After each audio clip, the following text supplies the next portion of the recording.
all three of us. Do you would be ever the have coolest. barista competition dreams? Yeah, it's been a minute, but I had not that long ago, I'm sure. Do they come at any particular time? I don't know if I could associate it in the moment. I'm sure I was stressed out in the world. Yeah. But I remember it was one of those kind of similar thing where I'm like competing, and it was like in my head, I knew what I was doing, but I was like, fuck, I'm not prepared. Like I didn't practice any of this. I'm like freestyling it right now. Yeah. Why am I freestyling my presentation to these people? And like, yeah. And because of that, like everything wasn't in the right spot or in a spot that made sense. And I was like, yeah, the dream was like, where's this? Like, this goes in this drink. Where is it? Oh fuck! I didn't practice. Now I'm not even gonna make finals. Like those are the most stressful dreams for me. They're worse than any standard nightmare. It'll be the same thing for me. I'll be backstage, in the competition area, and I'll be having to prep all my stuff to go out, and I just don't have it. I'm like, I don't have it. Where is it? I don't even know what my signature drink is. I need to make a signature drink right now. I need to get some ingredients, and it sucks. On the fly, or I'm just gonna go up on Just stage wake up and wing sweating. it. Somebody told me that we should petition who's in charge, whatever, SCA, somebody You're in charge. to do like the Masters callback and have it be like a barista competition for only people who competed back like in there's certain years, or like old folk. Either that or only. Dude, I was thinking I wasn't gonna say it, dude. I was like, I mean, they do it with cooking and everything too. I mean, if like coffee's, masters in the fitness I was gonna stuff, say, or if it's like coffee's just gonna pass over old folks over because 50. we like moved it up and did other shit, that you gotta like check your roots a little bit in the world. But because like you do that in cooking, everybody looks back and like Wolfgang Pucks and all that, they all still get mad respect. And this isn't about respect, but it's like all the people who competed, that'd be really interesting to see them all do it again. You mean on like a reality TV show like The Bachelorette, where they bring back all the past winners to have them like fight it out on like an island? No, but you could seriously, you do it and make it fun. Like you could just have it be like a whole thing with a bunch of presentations and bring the heat and have it somehow be interesting. Where it was like, I wonder what that would be like. The funny thing is all of those people could compete now if they wanted to. They just don't want to anymore. So it's not like there's something. Yeah. Well, they have other stuff to do. Or at least that's how I feel. Yeah. I don't feel like there's a hole in my life because I'm not a part of barista competitions. I see it as something that I did. It was a big part of what I consider my coffee career. It was really important to me. Took a lot of pride in it. Had a great time. And now I have no desire to ever do that again. Well, I'm thinking about it more as an event, not as like an actual, not the same thing. You'd make it more interesting and entertaining in some regard. Baca, what you're saying is like you would still want to operate at the same level you did then, and even if it was an event, it would take so much work for you to feel comfortable. I think that's top level. That is true, but I just don't have the desire for those kinds of. I would totally do some sort of event. Yeah. But to couch it in the context of the traditional barista competition, call it presentation. It's just that's cool. I've done that. I feel really good about it'd be like if you could take like everybody that's been in like the top 3 of like, for certain years, and then you could do whatever you wanted. Yeah, like, something right, in that like regard. Kind of what you always wanted to do, where you were like bringing chairs up and guests out of the audience, serving and extras, and, where like you weren't limited by the rules, by the specific score sheets of the score sheets of current SCA competitions. I think it would be interesting. What would you do? Jared would do all signature drinks. Maybe, yeah. I mean, I think the whole point would be it'd be about entertainment though, and having people speak about some sort of point of view. Like that's the whole thing. Is like barista competitions have zero weight in regards to message. I disagree. I think the best ones have all of the weight. But they often don't win.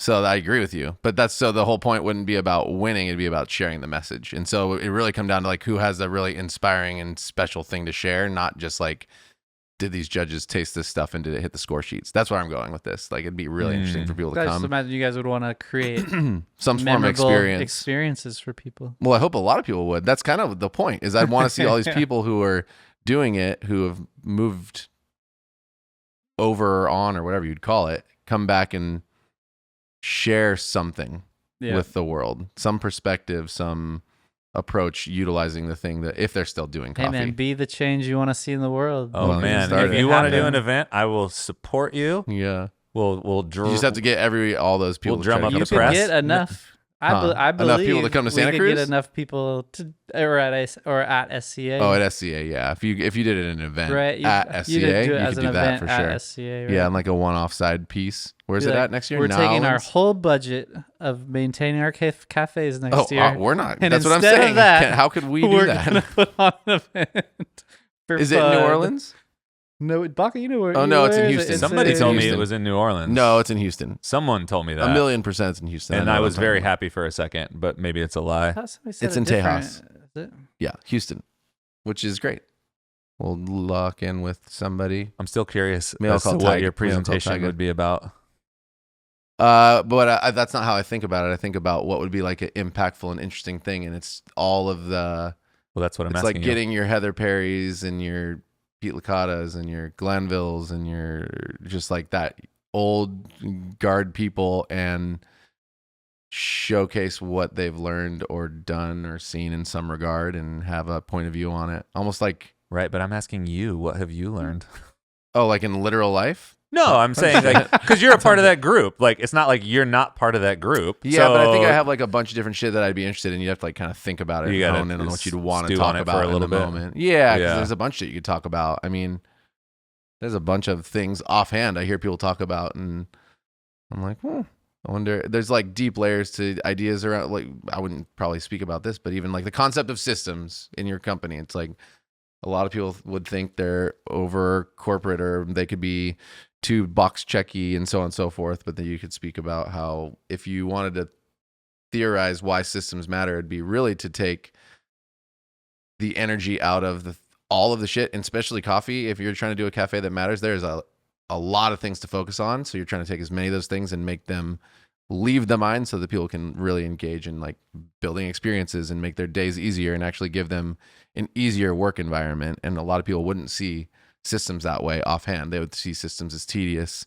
and corporate and not, and then they would probably think, a lot of people would be like, ugh, like that's just overly managed. And it's like, well, if you're doing a great job with experience, you would overmanage some of the systems in order for people to have a shit ton of freedom, freed up brain space, and freedom in general to express themselves in the context of the values and mission of a company. So that's so you'd have that actually you could take a competition. Line.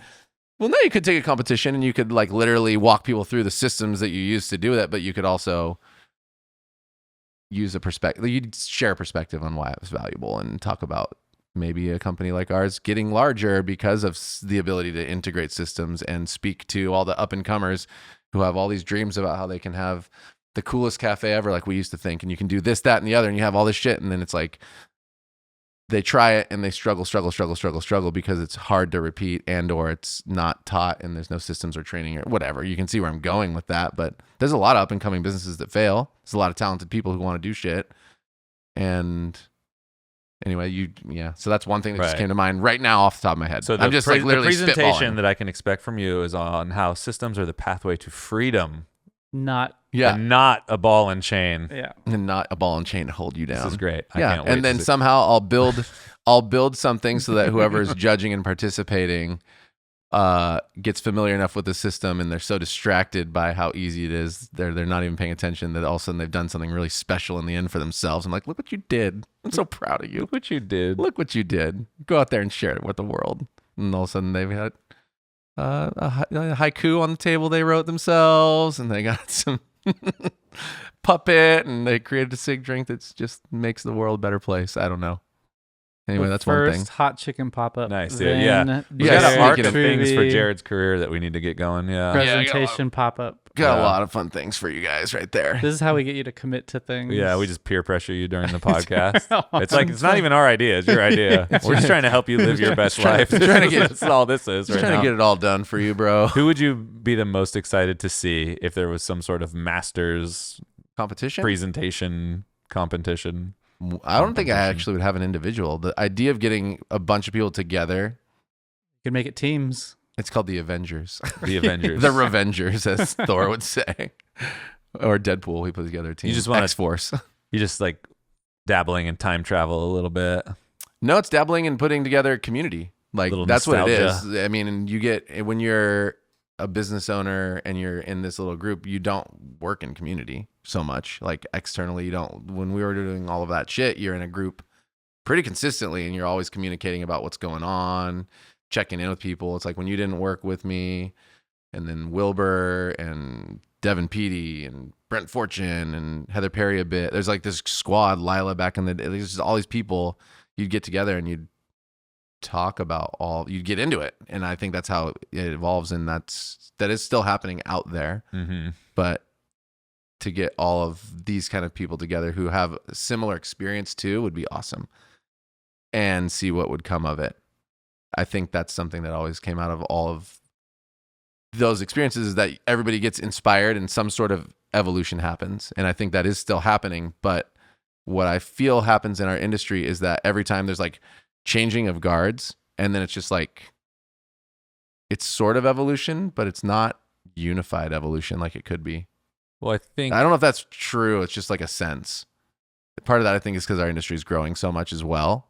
But I think the industry is a lot bigger than huge. It was. Right. So let's break out the industry. So you've got the coffee industry, which is gigantic. Then you've got the specialty coffee industry, which is still pretty big, but a little bit smaller. And then you've got the industry of people who are going to SCA and doing those kinds of things, which is an even smaller subsector. And within that subsector, because I used to see SCA as strictly a barista focused thing, which of course it's not. There's like a ton of manufacturers. Green coffee plays a huge role in SCA. Even when we went, the right? Roasters Guild. Like, even when we were there, Roasters Guild, we were just happening that we weren't involved in. Yeah, we were just super focused on one little thing. So there's this like niche thing of baristas, but that community was really tight knit because there just weren't that many of those kinds of people in the world. Yeah. Because the overall third wave barista culture wasn't super widespread like it is now. There's a lot of that going around. So we had more common probably threads in all of our career progressions. Like our ideas were kind of tied to each other's ideas. Yeah.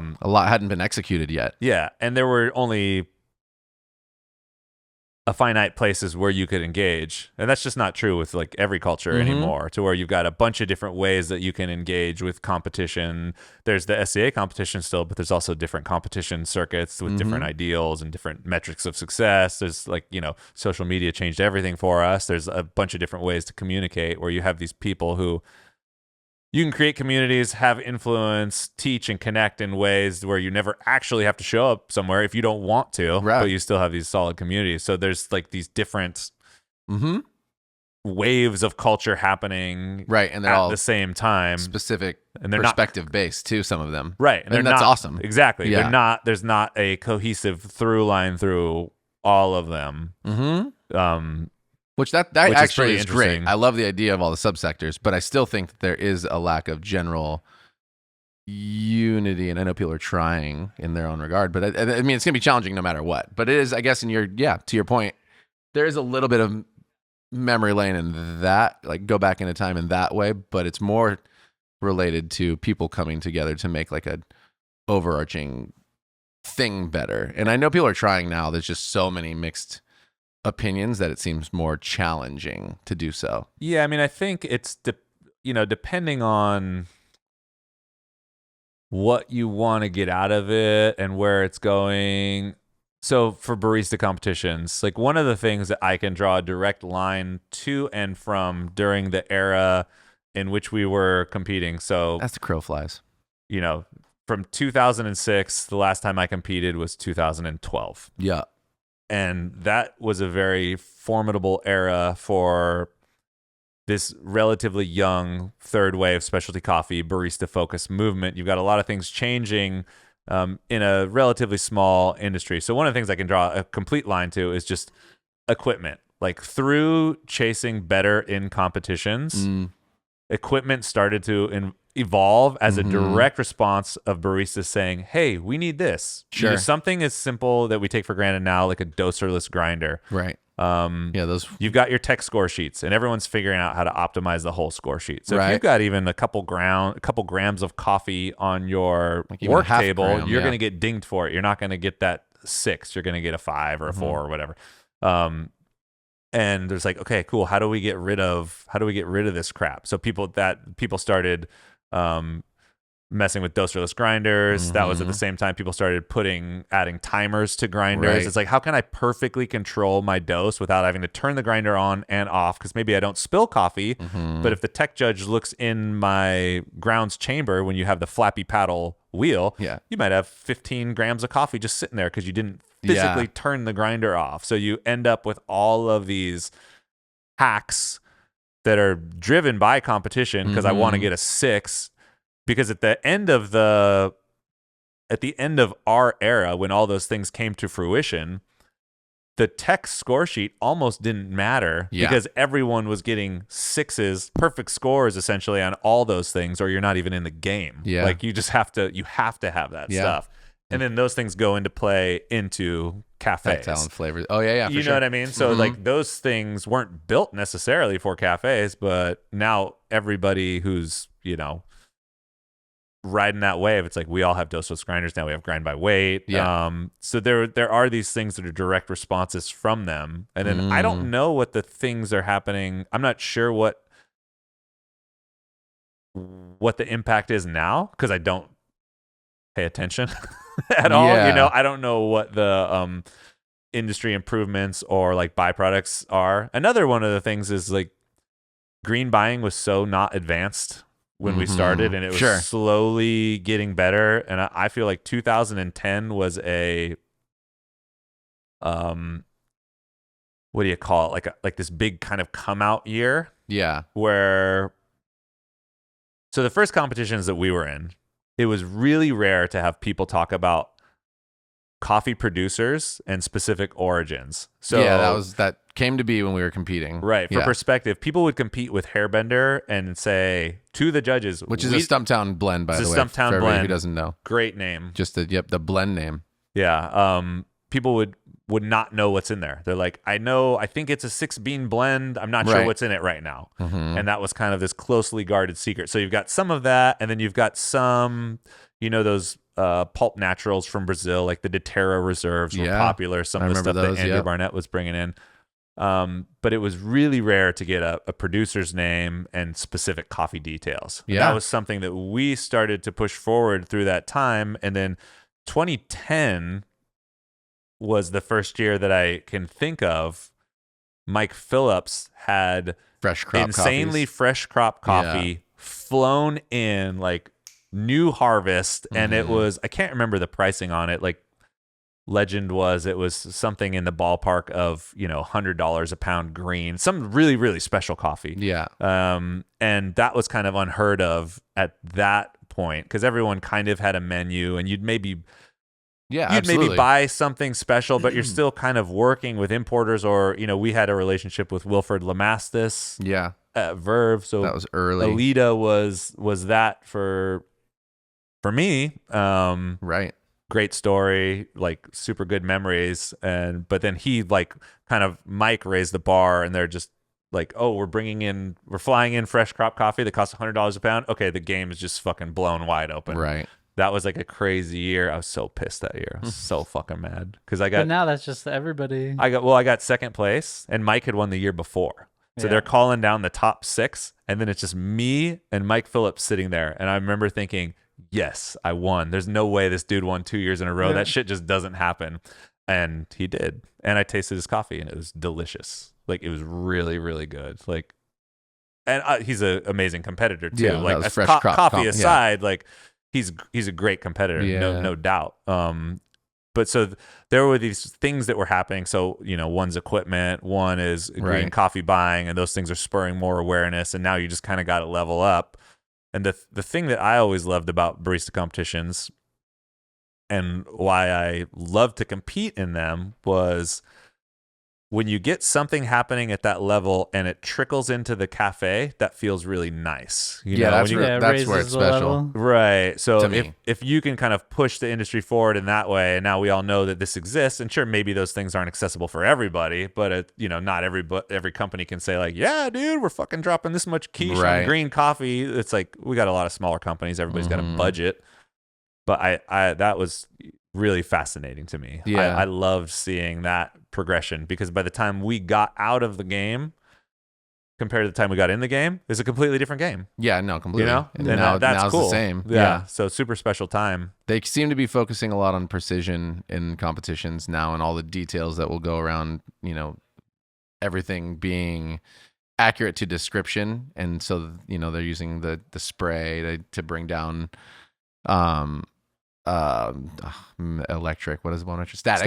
Yeah, right. Better extraction Before grinding. Yep, they're spraying their stuff. There's a bunch of different extraction tools nowadays, and then that's where at Origin and everywhere else, right? They're playing with all the different fermentation-y techniques and things in general to make sure that the flavors are as clear and accurate as possible for the judges, and everything is, again, like we competed at a time where I distinctly remember the scale coming to the table for the first time and somebody weighing their shots and thinking that was crazy, to it being right. Everybody now is weighing every single ingredient, including like their signature beverages. It's 5 milligrams of this or whatever grams literally, and 10 grams of this and 10 grams of that and a spray of that. Like we are far more precise and in competition than we even were then. Yeah. I mean, that's another thing that people probably don't even remember. So it's like, when we started till when we quit, we didn't use scales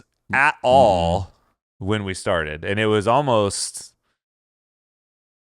what'd you say? It wasn't even frowned upon. It wasn't even part of the culture. It wasn't there was no reason for it until we realized and you could get more points by showing how perfect it was via proving it via numbers in front of the judges to see, right? Like that's where the tech judges would be like, damn, that's perfect. But there were like multiple waves too, because scales just weren't a part of the specialty coffee lexicon. Yeah. And then they creeped in via pour over. And I think it was maybe somebody like Tim Wendelboe was probably the first person I ever saw brewing on a scale for pour over brewing. And everyone had really mixed emotions about it, because some people were like, yes, exactly right. You can perfectly measure the coffee. Why wouldn't you? And then there's a huge contingent of people who felt offended, like the scale was taking away from what they perceived to be their they art. Were at it themselves. Yeah, it makes them less of an artist when you're using these outside tools.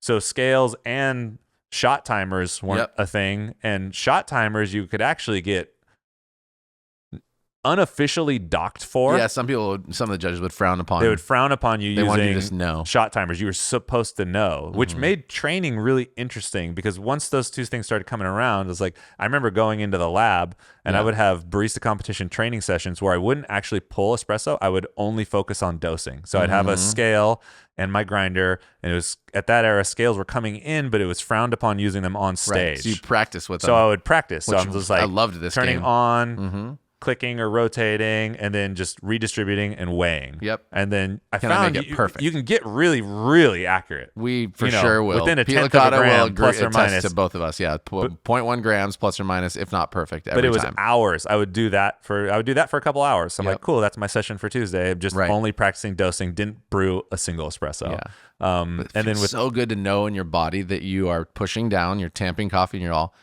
19.1, and then you put it on there and it's 19.1 every time, or whatever the case may be at the time. And I feel like everyone should experiment with that, because technology and all of those tools will fail at some point, or something will go wrong and you need to know how to move through that. So for example, or you just want to brew coffee with your family somewhere and you're like, I don't know how anymore. That's an exaggeration, but kind of true. If you're in complete numbers based espresso world, this happened to me this morning. So I brought in my little tiny tulip cup and I wanted to get an Americano, and I got to have it pulled right over the top. I'm getting the guy with super specific instructions.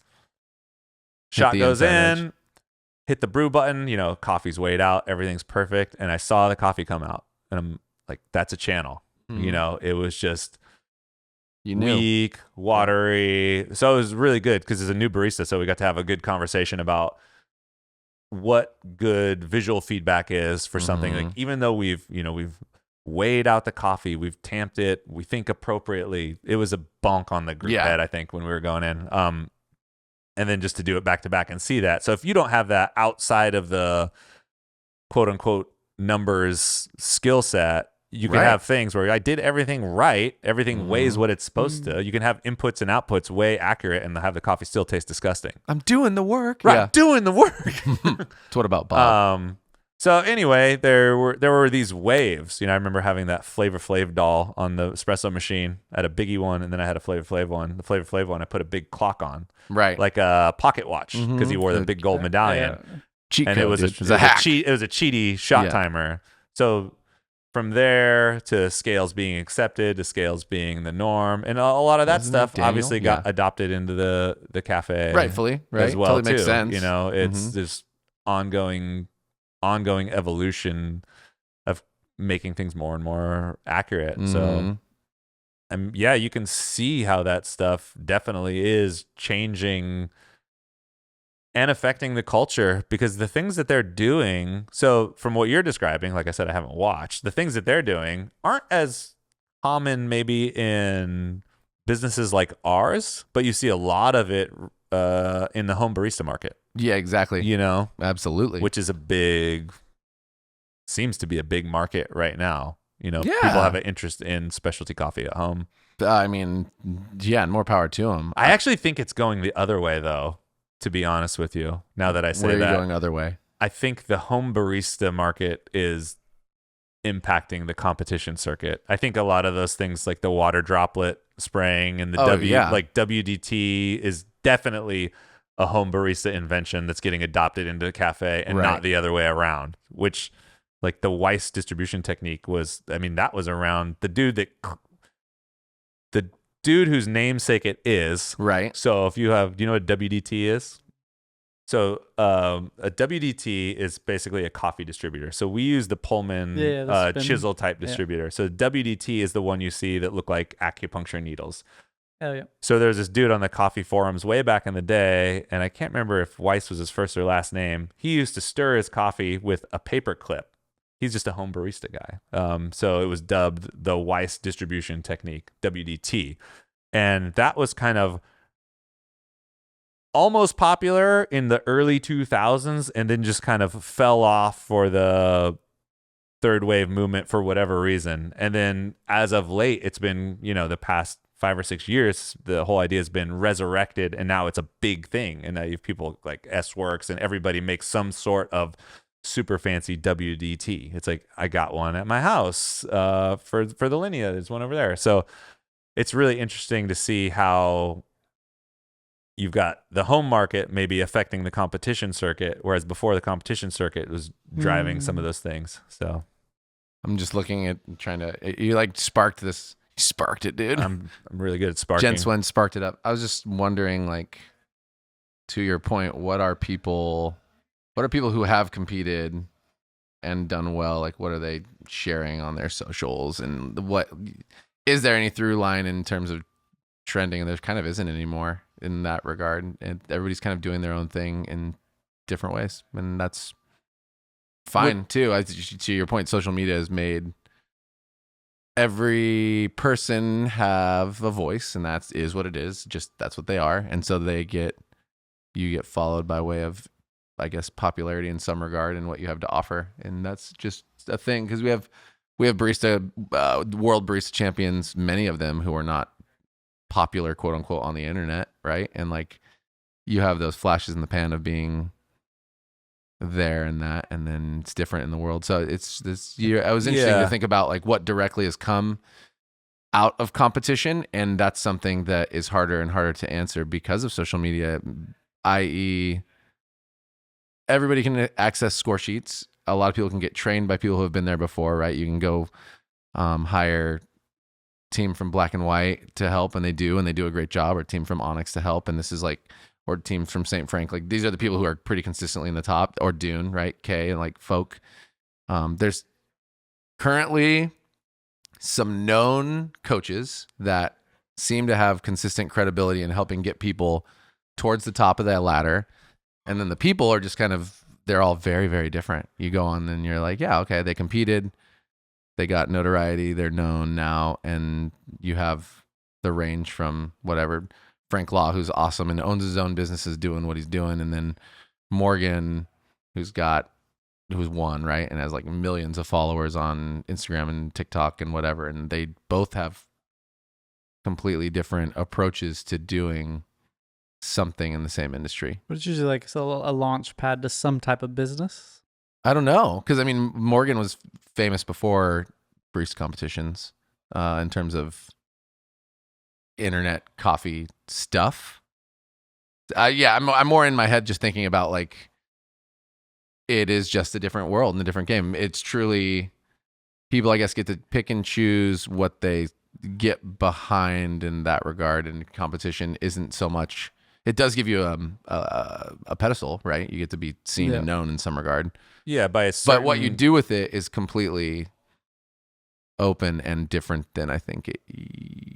Well, yeah, there's just more pathways for everything now. Yeah. So where it's before, it seemed like the standard was not unlike what you're talking about, where you have a really quote unquote popular barista or someone who does really well with competition, and you kind of got past. So it's like, cool, you got some amount of notoriety in the industry. Maybe that leverages you to open your own business. More likely, it seems like a lot of people took a consulting route to where you become like a Pete. Yeah, exactly. So it's like, I'm famous. I know I can win. I can create winners. Give me your money. I'll show you how to win. Or you do the Mike Phillips thing, which is handsome.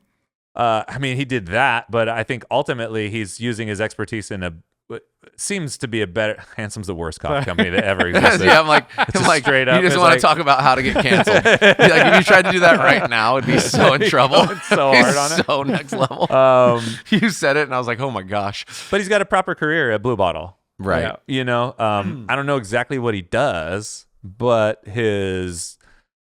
He's been there a long time. He's been there a long time. All and I do is win. He's obviously got a ton of industry and product knowledge, and he's able to leverage that to create a career for himself. And it's hard to say if he would have been able to do that with or without competition. I don't know. You know, he seems to be a hard worker, super smart guy, and an easy dude to get along with. So maybe he could do that without it. I don't know. I think that's where I was going, is that the times back then, I think you did need something like that as a springboard, more so than you do now, because it's pretty clear you don't have to participate in that to create a name for yourself and have a point of view and to have big impact in your own way. There's other stages now. Correct. There's plenty of them, but there's less unity, and I missed that, right? In the past, there was a lot more, like the competition was competition.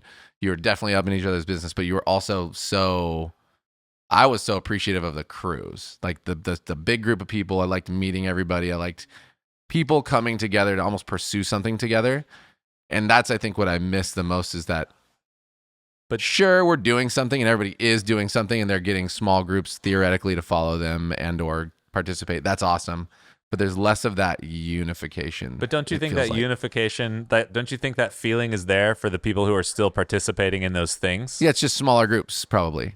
Yeah, I mean, the competitions are as big as they ever were, right? It's a smaller percentage of the industry just because the industry's bigger. And you know, if there's 50 slots in a competition, there's 50 slots in a competition. No, the people who are competing together probably are loving to see each other. Sure. Right. It seems like they probably feel the way we felt about it, where it is a big sense of community for them. There's got to be. No, I don't think I disagree with that. Yeah. I think what happens afterwards and around it is just different than it used to be before.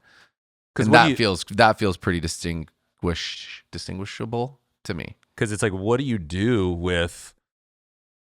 I have mixed feelings about social media, obviously, but I do like that there are these other avenues for people to engage. So let's say SCA is a finite size, and there's a finite number of competitors, and in 2024, there's tens of thousands more baristas who are interested in doing something on a high level than there were when we were when we were in that zone. So it's like, where do they go?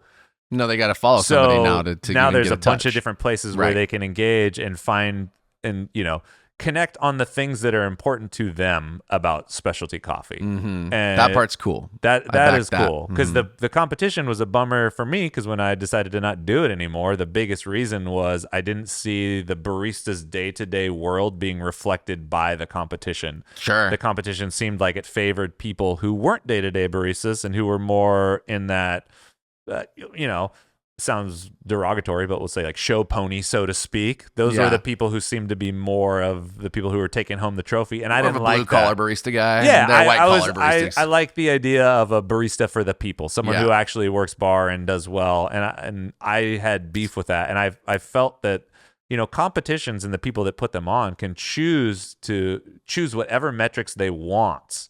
To make the thing pop. So you could have a competition that favors production baristas. And there's a talk about a lot of those things when people are like, oh, let's, figure out, what's the monetary inputs that you can spend on green coffee? Does everybody use the same coffee? How do we do this? Anyway, I don't care, but I was like, I'm just not interested in what this provides anymore. But I do feel I did at the time, okay, now what? Yeah, for sure. What? I put so much effort and energy into this thing, and now I got really good at it. What do I do? Yeah, and I have a story to tell. I have sharing information was always a big part of that. I love the teaching aspect of the of the competition. So it's like, what is another avenue for that? Absolutely. And now there's a bunch of different avenues for that, and then I don't know. There's like a million ways to slice everything, right? And it's like Did you have your YouTube? When did your YouTube channel start? Let me tell you the biggest mistake I've made in my entire life. So big number. When we were at Verve and I was getting out of doing education, I was just really bummed. I had a good conversation with Colby and Ryan. They were both super supportive. But I said, look, I'm supposed to be this barista trainer guy. I'm supposed to have this lab time. My goal is to equip baristas to go into the cafe so they can kick ass. But what my reality was, and the company was going in the growth phase, was I'm just getting scheduled on bar as a barista. So selfishly, I don't want to do that anymore because I feel like that's something that I've done. But also, you guys are paying me much more than a regular barista is being paid. And I could have a bigger impact for your company if I did this training thing that you said I should do. So let's just talk about this. I just feel unsupported. And Ryan was like, yeah, totally. We can do that. We see that. Respect. He's also, there is we don't know what we're doing in marketing. So there's a deficiency in the marketing department. We don't know what it is. We don't know what it means, but you could go work there. I'm like, yeah, that sounds fun. So that was, I'd always made skate videos and stuff, but that was when I started doing the videos, that original series of videos at Verve. So the biggest mistake that we made then was taking those videos and putting them on Vimeo instead of YouTube, because the thought process then, YouTube was going, but this was probably 2010, 11 or something like that, maybe 12. I don't know. The thought process then was people will engage with things at your website, which is not true. But we didn't know that yet. We weren't on that cutting edge, So Vimeo had the cleaner player and the upload quality was higher. So it physically looked better in multiple ways. So it's like, if we're going to integrate videos into the site, everyone's like, yeah, we're going to put them here. But we ignored the social connectivity part of YouTube, which was still in its infancy, but it was still there. Yeah, that was like strike while the iron's not hot yet. Be there. Right. Vimeo. Be there early. Vimeo is really for, creators to host things that they want to be beautiful, and maybe they're having a client portfolio, but it's not really, there's no social there's no social network associated with it. Yeah. So we did that, and that was kind of just like a little ghost in the wind where we were making them and had no idea. And then through SCA, year would go by and we'd go to SCA and be like, dude, I watch your videos. I was like, oh, really? I have no idea if anybody watched them or not. Yeah, like, who knows? It would just be so cool to track like how many views those would have got on YouTube. So on YouTube, they would have been bonkers, like that's guaranteed, especially at the time, because it was kind of one of those first to market things. Yeah. So that was on Vimeo. That was all for Verve. So when I left Verve and I was living in SLO, so it was like 2014, 2015, that was when I started. I was like, oh, well, I still have that urge, which is I have things to share. I'm really passionate about coffee, and I know I have a perspective, and I just want to put things out there. That's when I started putting videos on my YouTube channel. And I remember... Oh, wow, not until like 20... 2015, 15, yeah. 14, 15. And I remember being astounded one day because it's kind of the same thing. If I would have found some of these people some people think are corny, and I was really trying to, because we were starting to talk then more seriously about this. Right. But one of the things that I never was made aware of, so I was trying to learn more about business things, but I listened to these business podcasts, but what I really wish I would have found was someone like Gary V's Crush It book back then, because regardless of what you think about Gary V, he's really tapped into the opportunity that we all have through these social networking platforms. Yeah. And if I would have found that, it would have drastically changed what the last like 5 years of my life look like. Mm-hmm. I think I'd still be here with you, but it would be just in a completely different capacity. Because I still didn't understand the social network thing. And I remember one day I looked and I was like, oh my God, I have 250 subscribers. It was actually 243. It was 243. I was like, there's 243 people? This is fucking crazy, bro. Like, oh, dude, I'm on fire. Like, I can't believe it.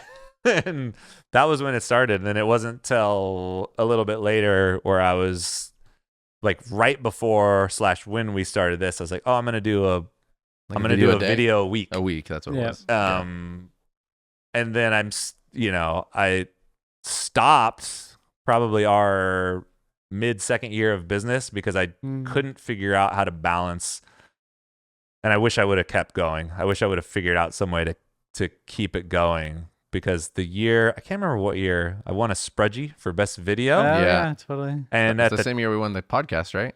Might have been. Yeah. And at the time, it's strange to talk about it like this, but I was kind of still in that early to market in an unknown thing, where James Hoffman didn't even have his YouTube channel yet. Yeah. And then when I stopped doing it, he's taking his momentum.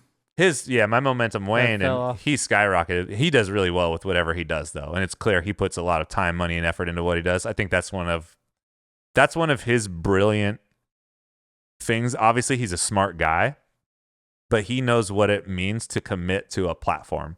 And you see that with his blog over the years and his books and now his YouTube channel, whereas he's just killing it. But he's kind of made a decision where he's gone into that space versus like actively being a business owner, right? That's what it seems like. I can't tell if I'm not there, but I mean, who knows what it looks like for him? Because he still does own a company. Because he's he's part owner of Square Mile. It's clearly he's spending the bulk of his energy and effort in the YouTube thing, which I think is great for both of those things. Yeah. It's great for him personally because he gets to do what he wants to do and he gets to have his platform. But then he's got by far the most popular specialty coffee YouTube channel of all time, which there's no way that's bad for Square Mile. You know what I mean? Like, so if he doesn't show up to work for months at a time, he's still making the company money because of the increased market awareness that they have. I'm sure, that makes so sense. It's like, and that is kind of where I feel like I dropped the ball, like when we were coming into the pandemic and things were really stressful and I just couldn't figure out how to do it. Because there's a certain trajectory that's, has kind of waned. There's still people there and I've started to make some videos again because it's super fun for me. It's like, hell yeah. But I just kind of wish I would have figured out a videos. way to keep that weekly thing going at that point in time. But I mean, subscribe to my YouTube channel. I got the subscribe, rate, review, dude. Kent Baki Coffee Museum episode 1 up there is really good. Go and get lots it. of interesting, cool specialty coffee stories. Anyway, I don't know where that was going. Hey everyone, that's the podcast for the week. Thanks so much for listening. If you heard something that inspired you, let us know, or tell a friend. These are the types of connections that are the most important to us and that we seek to create every day. If there's something you heard and you want to know more about, send us an email to podcast@catandcloud.com or head to our website, catandcloud.com/podcast, and let us know. While you're on our site, check out everything we have to offer. Dive deep into one of our single origin coffees or pick up a little treat for yourself. We have something for everyone, so check it out. Also, find us in the usual places, YouTube, Instagram. We're always there sharing amazing things. All right, that's it. Thanks everyone for being awesome. We'll be back next week.